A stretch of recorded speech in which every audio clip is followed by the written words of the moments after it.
Bioconstrução. Esse é o tema aí que eu tenho falado aqui na minha página e que depois da live que eu fiz com o Rodrigo da Tia Eugênia, umas 2 semanas atrás, eu vi que ficou bem recorrente o interesse da galera em saber um pouco mais. Confesso que nunca foi meu foco 100% falar disso, mas a fase que estamos passando, toda essa questão de transição planetária, nova era está aí, eu acho que tende muito a mudar todo esse cenário da arquitetura, da construção, das profissões.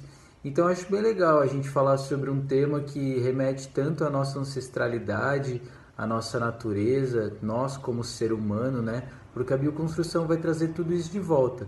Ela vai transcender essa ideia de construção convencional, de que você precisa de mão de obras especializadas, técnicos especializados, né? A bioconstrução ela vai trazer uma intuitividade do ser humano com o ser humano e uma interação do ser humano com a natureza de uma maneira muito harmônica, muito simples. Então, para falar de bioconstrução, eu queria separar uma série de alguns vídeos, acredito que uns 3 vídeos seja legal para a gente introduzir, para que não fique também um vídeo só muito comprido. Então eu gostaria de ir bem na base de tudo, para a gente se entender até como ser e como a gente ocupa esse espaço. Vamos pensar que nós somos seres, né, que independente de se você é da ciência ou da espiritualidade, sabemos que somos nada mais nada menos do que uma poeira estelar. Tanto os seres humanos, quanto os animais, quanto as plantas, né, os vegetais. Você fala de matéria aqui na Terra, a gente está falando de poeira estelar manifestada, né, através de toda essa energia que corre pela gente, que corre nos objetos, que corre nos materiais, nas plantas, nos peixes, no vento, na chuva, no sol. Todo esse tipo de energia ela é manifestada em matéria. Tudo que a gente tem de objeto em nossa casa, materiais que a gente usa, a gente sempre tem que saber que ela veio do mesmo lugar que é a natureza, ok? Independente se a gente está falando do gesso, que pode vir da gipsita, né, que a gente sabe que tem uma extração em Pernambuco, a maior extração do Brasil fica lá, que é o conhecido sertão branco, né? Temos o mármore, temos a madeira, temos uma infinidade de processos e materiais que, se a gente for estudar dentro da nossa casa, a gente vai ver que na verdade ele é um fruto da natureza, né? Então, assim, estamos falando de tudo a mesma coisa: ser humano, natureza, materiais. Então a gente tem que criar essa identidade, essa intimidade com o que a gente coloca na nossa obra para entender sobre a bioconstrução.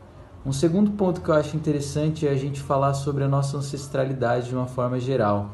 Técnicas vernaculares de construção, técnicas vernaculares, arquitetura vernacular, como a gente aprende na academia, que nada mais são do que aqueles primeiros povos que habitaram aquele espaço, chegaram ali muito antes de qualquer civilização avançada, entre aspas, e com o que tinham de recurso ali subiram suas primeiras edificações, suas cozinhas, construíram suas embarcações. Então vamos ver como funciona, por exemplo, a inserção de uma comunidade caiçara.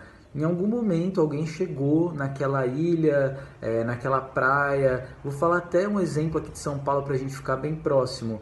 Temos a Praia do Bonete, na Ilhabela, temos a Prainha Branca, no Guarujá, temos lá para o Rio de Janeiro, na região de Angra dos Reis, a Ilha Grande. Então, assim, são locais que os caiçaras foram chegando e habitando com o que tinha, né? Se você for hoje na Praia do Bonete, por exemplo, tem casas que são construídas com pau a pique, que é a técnica de bambu com terra e palha, ou de pau, qualquer tipo de pau, madeira com palha.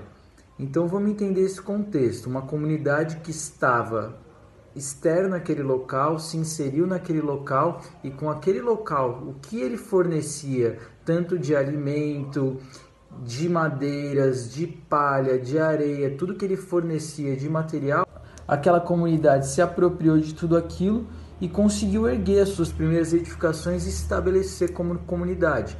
Isso acontece também nas comunidades quilombolas, porque, para quem não sabe, as comunidades quilombolas surgem com a fuga dos escravos dos grandes engenhos, das grandes fazendas. Então, eram povos que fugiam e não conseguiam ter um local fixo para se estabelecer. Então faziam nada mais do que captar todos aqueles recursos que o terreno tinha e começar a erguer suas edificações, criar sua própria cultura, expandir a sua cultura e se firmar como comunidade, começar a ter seus próprios rituais, seus próprios hábitos de pesca, de caçada, de alimentação. Então vamos primeiro se entender como seres capazes de habitar um espaço, reconhecer o que aquele espaço tem de melhor para a gente e conseguir captar esse material para o nosso bem. Esse vai ser o conceito básico para a gente começar a falar sobre bioconstrução. A gente entender que é muito mais uma intervenção local do que externa. Então, a gente não pode pensar na bioconstrução só porque é terra, só porque é bambu, só porque é telhado verde, só porque é hiperadobe, que a gente está falando de técnica de bioconstrução para ser implantada em qualquer lugar, tá legal?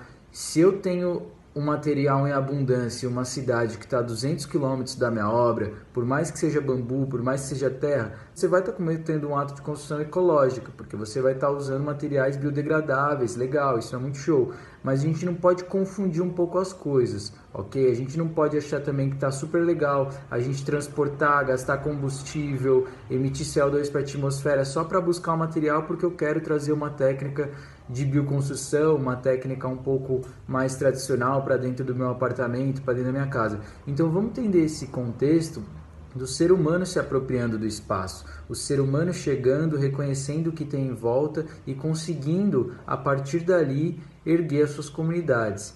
Isso pode parecer até um pouco utópico hoje em dia, né? A gente fala sobre, como assim, chegar num local, olhar para o lado, eu não sei nem a diferença de um eucalipto para uma cumaru, como é que eu vou erguer uma casa, né? Então, na verdade, são questões que a gente se questiona, mas que é totalmente possível, desde que a gente tenha um conhecimento sobre aqueles materiais, sobre aquelas plantas, sobre aqueles seres vivos que habitam ali, a gente consegue perfeitamente criar o nosso habitat. Depois, inclusive, eu pretendo fazer um vídeo só falando sobre bioconstrução no meio urbano, né? Como é que a gente consegue trazer esse conceito para o meio urbano, porque eu sei que muita gente que acompanha trabalha com reforma de apartamento, ou então quer trabalhar na cidade.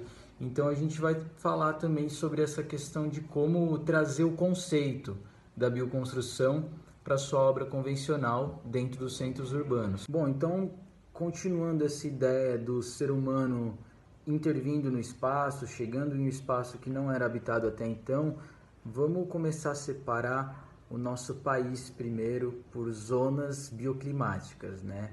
Nós somos ao todo 8 zonas bioclimáticas no Brasil, e são divididas por características de clima. Alguns lugares chove mais, alguns lugares são mais secos, alguns lugares são mais frio, algum lugar tem mais insolação o ano inteiro.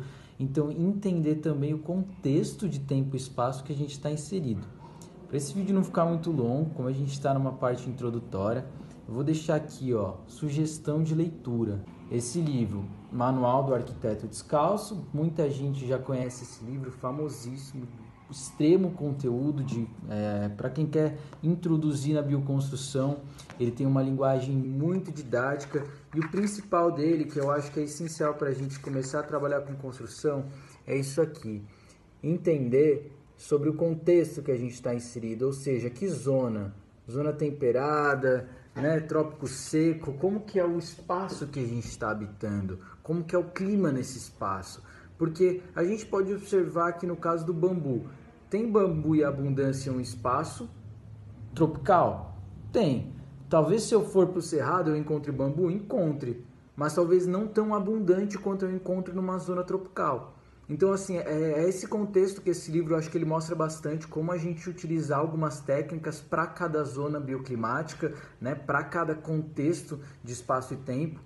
E aí ele vai separando as técnicas, se você tem que usar um beiral, se você tem que ganhar luz, se você tem que perder calor, né? Então é bem interessante. Outro livro que eu acho legal, esse não vale só para bioconstrução, mas também para qualquer tipo de edificação, que é essa 101 regras básicas para uma arquitetura de baixo consumo energético. Ele é um livro que a gente tem que tomar cuidado, porque ele é um livro britânico, então ele foi escrito para técnicas do hemisfério norte, né? E aqui no Brasil, por estarmos no hemisfério sul, a gente tem que imaginar que a nossa fachada norte é a fachada que recebe mais sol. No hemisfério norte, a fachada sul é a que recebe mais sol, porque estão em diferentes trópicos. Bom, que vocês tenham compreendido essa introdução, estou completamente aberto a conversas, a dúvidas e a sugestões de novos temas para a gente seguir nessa linha que eu pretendo fazer bem calmo para que todo mundo entenda não só as técnicas de bioconstrução, mas o conceito por trás disso, né? Porque a gente trabalhar com um ser tão sagrado que é a terra, são as plantas, são as árvores, a gente tem que ter um pouco de compreensão mais sensível antes de sair construindo, cortando bambu, pegando terra. A gente tem que ter esse sentimento aí de gratidão para aquele material que nos é fornecido através de um ser vivo que é a terra.